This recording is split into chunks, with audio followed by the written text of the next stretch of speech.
We shared the ball exceptionally well. Proud of the guys of how they moved it. I mean, you had 24 assists on 32 field goals. You don't do that without being unselfish. But defensively, especially the chunk of that second half, we got too discombobulated and too confused at times and didn't do a good job. So we got out of character during that stretch. And that's credit to Green Bay. I mean, they try to speed you up and play fast and get as many possessions as possible.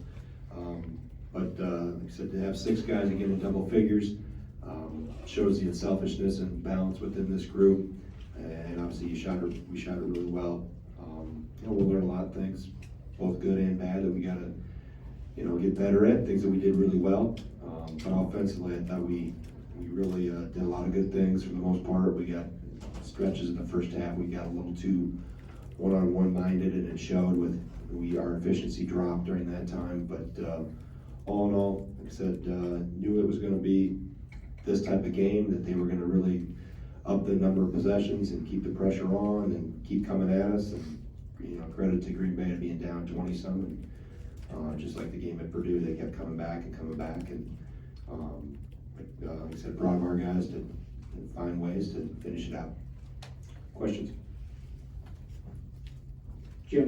Greg, did any part of you wonder how this team would react after the Potter decision came down as a kind of a final thing today? No, because we hadn't played with Micah yet, so it's not like something has changed. We had a game to play that focus on the guys that are in that position to be able to compete. Yeah, Greg, I know you addressed this ad nauseum, and I know you addressed it on your pregame radio show, but can you at least summarize a little bit of your frustration, but also at least can you move on now knowing that when the end date is for certain? Well, I mean, frustrated, it's gone, the level of frustration has gone beyond anything I've ever experienced in almost 30 years of coaching. And really, to look back over 30 years, the reason why I got into this profession was to try to help young people and make their experiences in their lives better.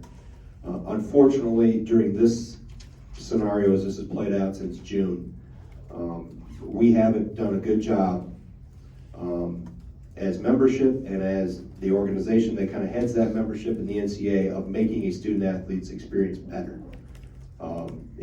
Micah now will have sat, by the time he plays in mid-December, 47 games. 35 last year at Ohio State that he did not participate in. 12 here if you count our 2 preseason Iowa State scrimmage and lacrosse exhibition game. It's 21 months and 3 semesters. You find somewhere else that has happened. This is unprecedented. And I have a hard time thinking that we stand up here and, like I said, we did all we could do from an institution standpoint. Katie Smith, Coach Alvarez, our administration, our compliance did everything we could do. Micah did everything he could do. But to have this type of, and I'm going to go through the details of the play-by-play of the whole thing, but aren't we as a membership in the business of the human business, as I'll take one of the NCAA's terms, of trying to make the experiences of the student athlete better? This is doing and the problem is with all my frustration and everybody's frustration, everybody's work that was put into this, that is irrelevant. The one that gets penalized in this the most is Micah Potter. And that's completely unfair. To be able to have to sit this much and to do the things he did it the right way. He stayed at Ohio State to try to stay on track to graduate.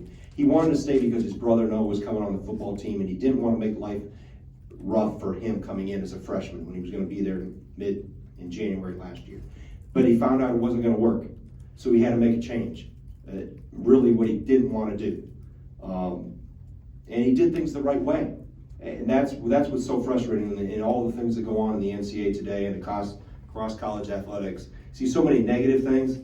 Micah Potter's a quintessential student athlete. He's exactly what the NCAA should want representing them as student athletes. Instead of using that as a positive message to the rest of the student athletes, you took one of your best student athletes in the country and penalized him further than what everybody else.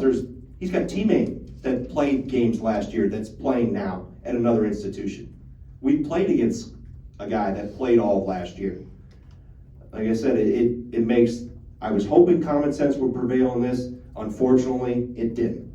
And again, I just don't understand when we're in the business of trying to make these student athletes' experiences better.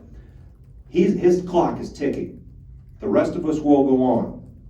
And the people that are in those positions, in that committee, the NCAA staff, they obviously don't have their boots on the ground and understand the impact that this has on a young man and on his life and on his future. Like I said, credit to Micah, because he's been the one that, I was so irate this afternoon and Micah was the one that took the news better than anybody, better than me, than our administration, our compliance. I just feel it was such an injustice, and I thought everything was done the right way. But like I said, it's unfortunate. It's really a shame. It's a shame that, and regardless if he makes us a better team, it has nothing to do with that. It has to do with this kid's experience that's been yanked away from him, and he's getting over penalized than any other transfer. You said earlier in the process that you guys were given a rationale and that you disagreed with it. Can you share what that was specifically now? They've stuck to their complete thing from the beginning, that there wasn't mitigating circumstances. I don't know, when you're told that you need to distance yourself from the program, that's not mitigating. I mean, there's a lot of ways that coaches can send messages that you're not wanted here anymore, or in a program. Said he was a kid that grew up in Ohio. I mean, it was just, and Ohio State, that's the other thing. You know, Ohio State supported it, the Big Ten supported it, obviously we had the support behind it. You got everybody, nobody resisting this, nobody resisting this on the outside. Next question. Anything else for Coach? All right, thank you. Thanks. Brad doing, he banged up, any worries about him? He was, he made me put him back in. That shows you the toughness of that cat. No, he's fine, and he'll work with our trainer, and knowing he'll be ready to go. But showed some grit, wanting to come back in there when once I got doctor's orders that I couldn't play him. He put himself back in the game.